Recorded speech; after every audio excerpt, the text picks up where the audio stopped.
एक वन में एक पेड़ की खो में एक चकोर रहता था।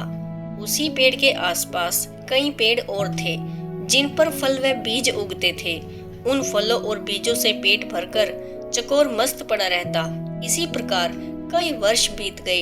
एक दिन उड़ते उड़ते एक और चकोर सांस लेने के लिए उस पेड़ की टहनी पर आ बैठा। दोनों में बातें हुई।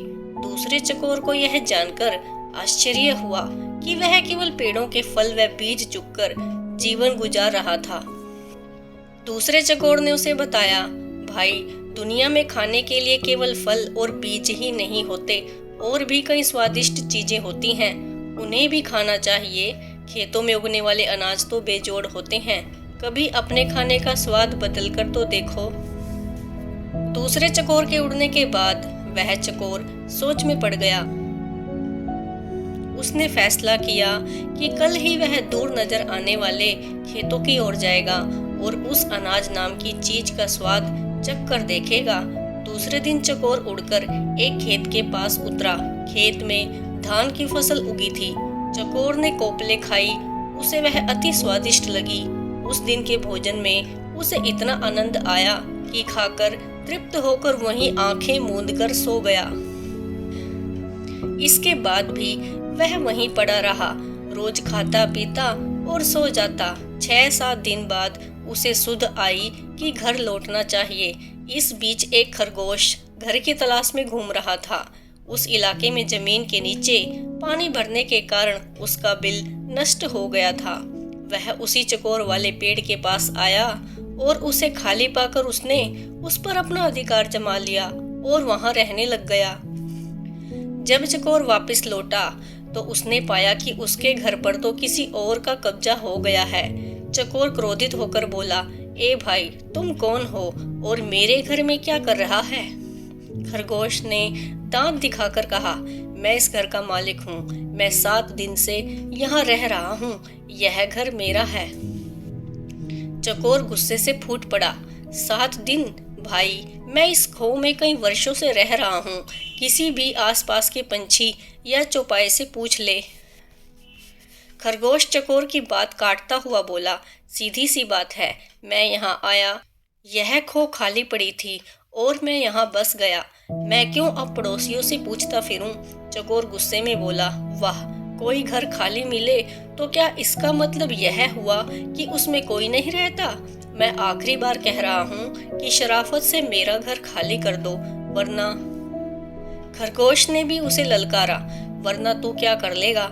यह घर मेरा है, तुझे जो करना है कर ले।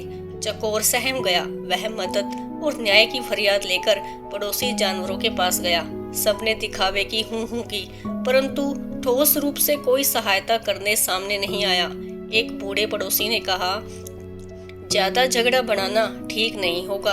तुम दोनों आपस में कोई समझौता कर लो। पर समझौते की कोई सूरत नजर नहीं आ रही थी, क्योंकि खरगोश किसी शर्त पर खो को छोड़ने को तैयार नहीं था। अंत में लोमड़ी ने उन्हें सलाह दी, तुम दोनों किसी ज्ञानी ध्यानी को पंच बनाकर अपने झगड़े का फैसला उससे करवाओ। दोनों को यह सुझाव पसंद आया। अब दोनों पंच की तलाश में इधर उधर घूमने लगे। इसी प्रकार घूमते घूमते वे दोनों एक दिन गंगा किनारे आ निकले। वहां उन्हें जप तप में मगन एक बिल्ली नजर आई। बिल्ली के माथे पर तिलक था, गले में जनेऊ और हाथ में माला लिए मृग छाल पर बैठी वह पूरी तपस्विनी लग रही थी। उसे देखकर चकोर व खरगोश खुशी से उछल पड़े। उन्हें भला इससे अच्छा ज्ञानी ध्यानी कहाँ मिलेगा? खरगोश ने कहा, चकोर जी, क्यों न हम इससे अपने झगड़े का फैसला करवाएं? चकोर पर भी बिल्ली का अच्छा प्रभाव पड़ा था, पर वह जरा घबराया हुआ था। चकोर बोला, मुझे कोई आपत्ति नहीं है, पर हमें जरा सावधान रहना चाहिए। खरगोश पर तो बिल्ली का जादू चल गया था।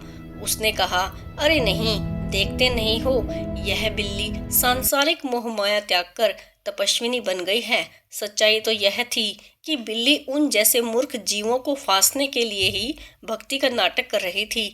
फिर चकोर और खरगोश पर और प्रभाव डालने के लिए वह जोर जोर से मंत्र पढ़ने लगी। खरगोश और चकोर ने उसके निकट आकर हाथ जोड़कर जयकारा लगाया, जय माता दी, माता को प्रणाम। बिल्ली ने मुस्कुराते हुए धीरे से अपनी आंखें खोली और आशीर्वाद दिया। आयुष्मान भव। तुम दोनों के चेहरों पर चिंता की लकीरें हैं। क्या कष्ट है तुम्हें बच्चों? चकोर ने विनती की। माता, हम दोनों के बीच एक झगड़ा है। हम चाहते हैं कि आप उसका फैसला करें। बिल्ली ने पलकें झपकाई। हरे राम, तुम्हें झगड़ना नहीं चाहिए, प्रेम और शांति से रहो, उसने उपदेश दिया और बोली। खैर बताओ, तुम्हारा झगड़ा क्या है? चकोर ने मामला बताया। खरगोश ने अपनी बात कहने के लिए मुंह खोला ही था कि बिल्ली ने पंजा उठाकर उसे रोका और बोली। बच्चों, मैं काफी बूढ़ी हूँ, ठीक से सुनाई नहीं देता, आंखें भी कमजोर हैं, इसीलिए तुम दोनों मेरे निकट आकर मेरे कान में जोर से अपनी अपनी बात कहो, ताकि मैं झगड़े का कारण जान सकूं और तुम दोनों को न्याय दे सकूं। जय सिया राम। वे दोनों भक्तिन बिल्ली के बिल्कुल निकट आ गए ताकि उसके कानों में अपनी अपनी बात कह सके। बिल्ली को इसी अवसर की तलाश थी। उसने म्याऊं की आवाज लगाई और एक ही झपट्टे में खरगोश और चकोर का काम तमाम कर दिया। फिर वह आराम से उन्हें खाने लगी। इस कहानी से हमें यह सीख मिलती है, दो के झगड़े में तीसरे का ही फायदा होता है, इसीलिए झगड़ों से दूर रहो। Thanks for watching.